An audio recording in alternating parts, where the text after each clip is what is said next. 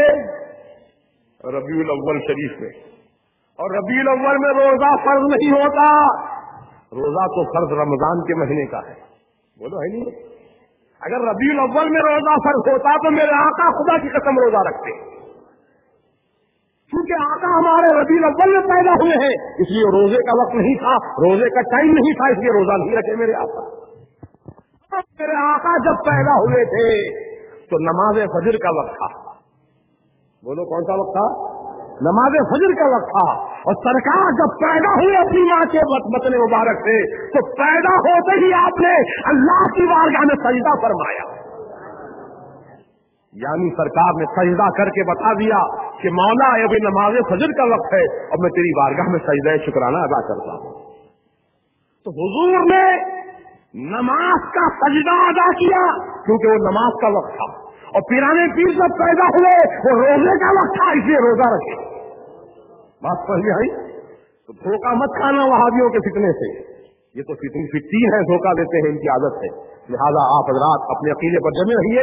پیران پیر غوث پاک کی یہ مشہور کرامت ہے جو ثقہ ہے، ثقہ یعنی ثقہ روایت، ایسی روایت جو مستند بزرگان دین سے مروی ہو، ایسی روایت کو ثقہ روایت کہا جاتا ہے، اور یہ روایت کئی بزرگان دین نے نقل فرمائی ہے کہ بے شک پیران پیر جب پیدا ہوئے تو آپ نے رمضان کے مہینے کا روزے کا اہتمام فرمایا۔ اور دوستوں اور بزرگوں، پیران پیر غوث پاک رضی اللہ تعالیٰ عنہ کو گویا یہ معلوم ہو گیا کہ چاند ہو چکا ہے رمضان کا۔ بغداد میں کسی نے روزہ نہیں رکھا، پیران پیر نے رکھ لیا، کیونکہ روزہ اس وقت رکھنے کا حکم ہے جب کہ چاند نظر آ جائے۔ تو بغداد والوں کو، جیلان والوں کو چاند نظر نہیں آیا، اس لیے وہ روزہ نہیں رکھے۔ جب پیران پیر کا روزہ مشہور ہو گیا کہ ماں کی گود میں آتے ہی آپ نے روزہ رکھا ہے، تو لوگ اتنے آپ سے متاثر ہوئے کہ آنے والے سال میں 29 تاریخ کو آ کر کے پوچھنے لگے کہ بتاؤ پیران پیر غوث پاک رضی اللہ عنہ نے آج دودھ پیا ہے کہ نہیں پیا ہے، دودھ پیا ہے کہ نہیں پیا ہے؟ اگر نہیں پیا ہے تو ہم سمجھیں گے کہ رمضان کا چاند ہو گیا ہے، اور اگر نہیں پیا ہے تو سمجھیں گے کہ رمضان کا مہینے کا آغاز نہیں ہوا ہے۔ اتنی مسترد یہ بات ہو چکی تھی۔ تو پیران پیر غوث پاک رضی اللہ تعالیٰ عنہ کی مشہور کرامت ہے کہ آپ نے پیدا ہوتے ہی اپنی والدہ کے گود میں روزہ رکھ کر کے اللہ کی رضا حاصل فرمائی۔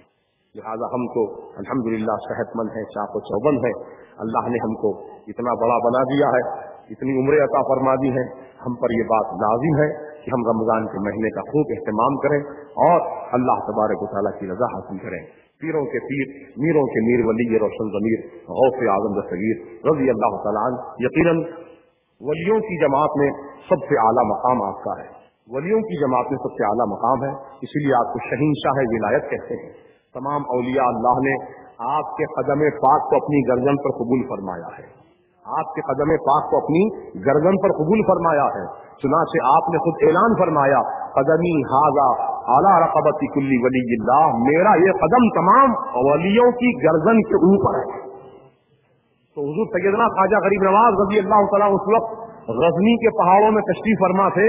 پیران پیر کا جب یہ اعلان سنا تو آپ نے اپنا سر جھکا دیا، وہیں بیٹھے بیٹھے سر جھکایا، اتنا جھکایا کہ آپ کی پیشانی زمین سے لگنے لگی اور فرمایا لا بل علی راسی وعینی، اے عبد القادر جیلانی، آپ کا قدم صرف میری گردن پر ہی نہیں ہے بلکہ میری آنکھوں پر بھی آپ کا قدم ہے، میرے سر پر بھی آپ کا قدم ہے۔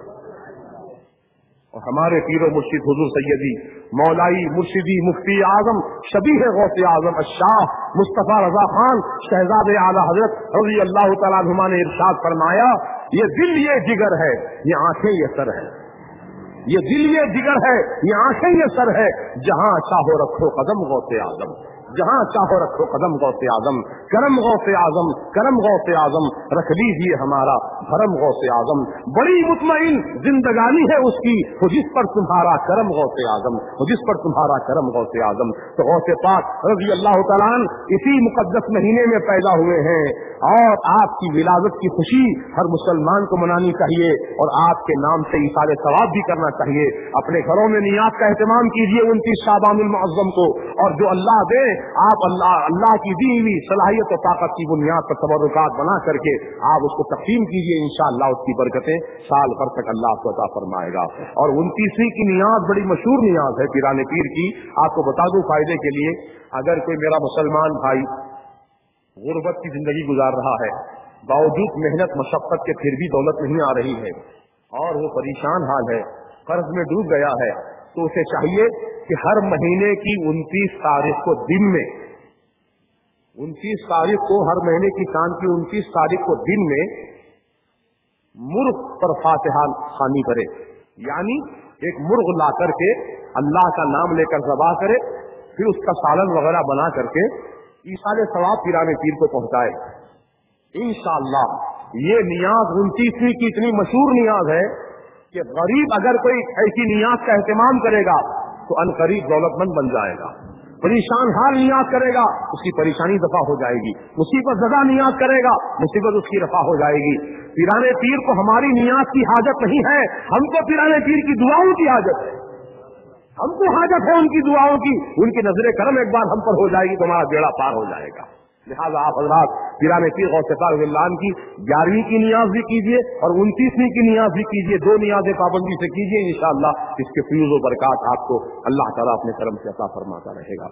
بہت ساری باتیں آج آپ کے سامنے بیان کی گئی ہیں، اور ایک آخری بات ہے وہ یہ ہے کہ آپ کے محلوں میں، ہمارے محلوں میں اہل حدیث جماعت بڑی تیزی کے ساتھ پھیل رہی ہے، نوجوان بچے بہت راغب ہو رہے ہیں اس جماعت کی طرف، کیونکہ وہاں سہولتیں بہت زیادہ ہیں، بہت سہولتیں ہیں، پیسے کی بھی سہولت ہے، گاڑی کی بھی سہولت ہے، سیل فون کی بھی سہولت ہے، شادی اگر نہیں ہے تو شادی کا بھی انتظام، دکان اگر نہیں ہے تو دکان کا بھی انتظام، دبئی کا یا امریکہ کا ویزا چاہیے تو امریکہ کا ویزا بھی فری میں ملتا ہے، یہ ساری سہولتیں وہاں مل رہی ہیں، اور نوجوان بچے یہی دیکھ رہے ہیں کہ بھئی ہم کو سب مل رہا ہے، یہاں پر مال بھی مل رہا ہے، نماز بھی مل رہی ہے، مال بھی مل رہا ہے، دین کی بات بھی مل رہی ہے، لہذا نوجوان بچے اس طرف راغب ہو رہے ہیں۔ یاد رکھو دین نہیں مل رہا ہے بلکہ بے دینی مل رہی ہے، دین کے نام پر وہ لوگ آپ کے دل میں رسول پاک کی عداوت اور دشمنی ڈال رہے ہیں، ایسا دین ہم کو نہیں چاہیے جو رسول والی دشمنی کا دین ہو، رسول کی دشمنی کا دین ہمیں نہیں چاہیے،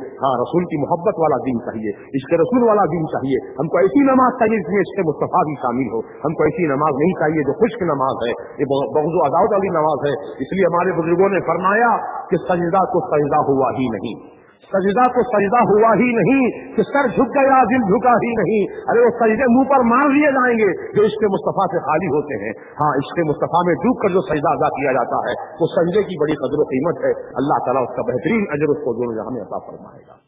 تو مدرسے بھی کھول رہے ہیں لوگ، اور بڑے بڑے عجیب و غریب بڑے بڑے عربی نام رکھ رہے ہیں مدرسوں کے، جیسے کہ الجامعۃ المفلحات الاثریہ، یہ ایسا عربی ورڈ ہے پورا یہاں سے وہاں تک کہ پڑھنے والا سننے والا اٹریکٹو ہو جاتا فوراً، ارے بہت اچھا نام لگ رہا ہے مدرسے کا یہ، جب مدرسے کا نام اتنا اچھا ہے تو تعلیم بھی بہت اچھی ہوگی۔